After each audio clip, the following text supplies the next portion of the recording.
Kita sama-sama tahu kalau di industri-industri kreatif macam animasi atau game itu, faktor yang sangat menentukan kualitas dari media itu adalah salah satunya dari sisi visual. Visual yang ciamik tentunya berkat garapan masing-masing desainer dan visual effects artist di studio yang bikin entah itu anime, kartun barat, atau video game itu. Selain itu, mungkin penataan sound dengan bikin original soundtrack buat tim di tiap-tiap adegan atau menata ambience di suatu adegan tersebut. Jadi vibe-nya dapet gitu. Tapi ada salah satu faktor lagi yang bikin sangat menentukan kesan dan pengalaman kita buat nikmatin media anime atau game itu. Voice actor atau pengisi suara atau seiyu. Kekuatan voice actor ini sangat menentukan bagaimana kita punya kesan terhadap suatu karakter misalnya. Terus gimana dialog antar karakter itu berasa hidup dan kita bisa ngerasain emosi masing-masing mereka. Belum lagi kalau di adegan-adegan intens, mereka akan sangat menentukan seberapa dramatis adegan itu dan overall pengalaman kita sama suatu series. Makanya menurut gua, apresiasi ke voice actor atau seiyu itu penting banget. Nggak akan bisa lepas dari media-media tadi, karena vibe-nya akan sangat kebentuk dan kerasa dari kerja-kerja mereka. Ditambah kalau lu misalnya baru menyelam dunia perseiyuan kayak gue baru banget soalnya iseng-iseng cek VA beberapa karakter siapa aja, terus kaget sendiri ternyata dia pernah ngisi karakter-karakter yang ternyata gue familiar gitu. Mana lagi khususnya dunia seiyu Jepang ya, ternyata mereka juga punya proyek-proyek kreatif lainnya gitu, kayak masuk idol group, grup vokal, atau punya solo karir musik sendiri.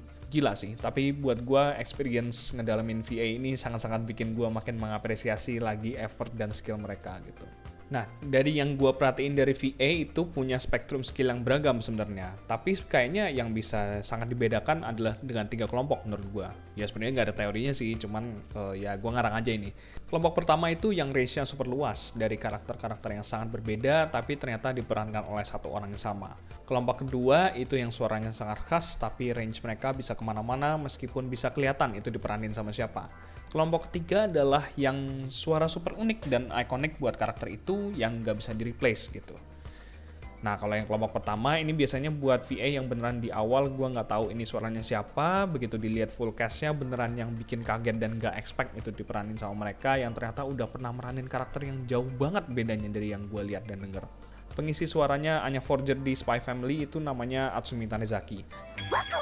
Lu tahu dia meranin karakter-karakter apa lagi? Frieren, yep, si nenek elf itu, Chise Hattori di Mahayome, dan Ryo Futaba di Aobuta. Belum lagi Doi juga nyanyi gitu, jadi di Idol Master, meranin karakter namanya Kyoko Igarashi.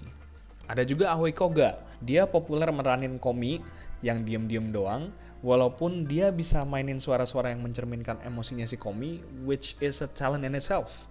Dan siapa yang dia isi selain Komi? Kaguya Shinomiya, sama Paimon. Bahkan spektrum suara karakter Kaguya sendiri udah beda-beda di beberapa adegan dan personality dia gitu. Terus ada Tomoyo Kurosawa. Buat yang ngikutin Hibike Euphonium, tentunya kita tahu Doi meranin si karakter utama yakni Kumiko Omae. Selain itu dia juga ngisi jadi Miria Akagi di Idolmaster.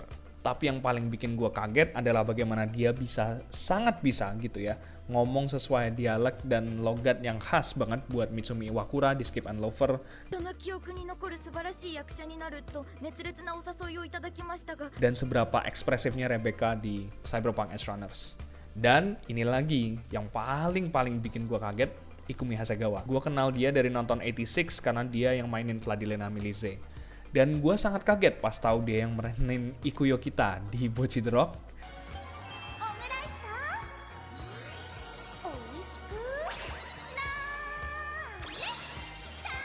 Dan makin dibuat kaget pas dia jadi Ubel di Frieren.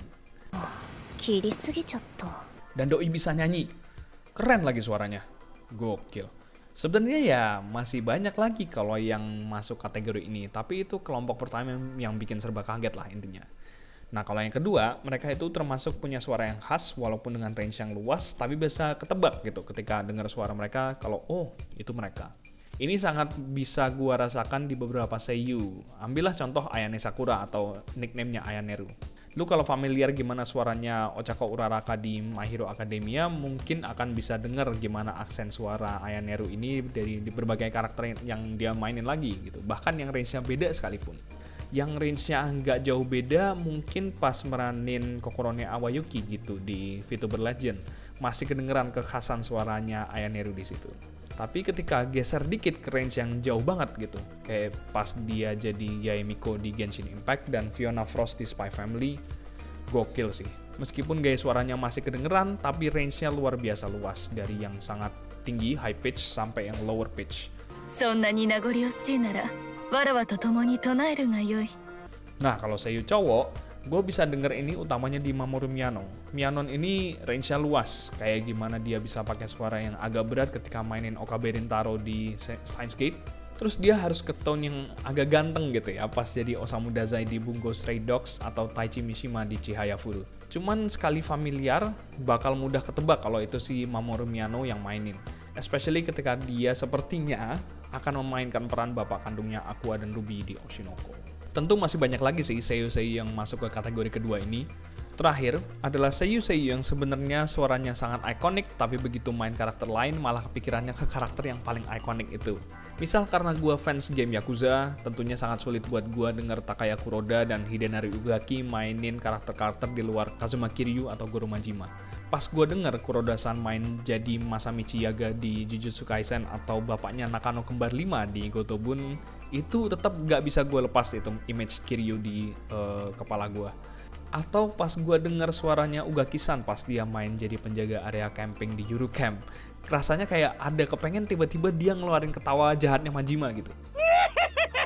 Atau enggak ya pas gue denger Kenjiro Suda mungkin ya. Ya kalian tau lah gimana ikoniknya dan khasnya suara dia. Gue selalu ingat Seto Kaiba dan Tatsu tiap muncul suara dia gitu. Sekalipun dia muncul di anime-anime yang kayak Hibike Euphonium misalnya.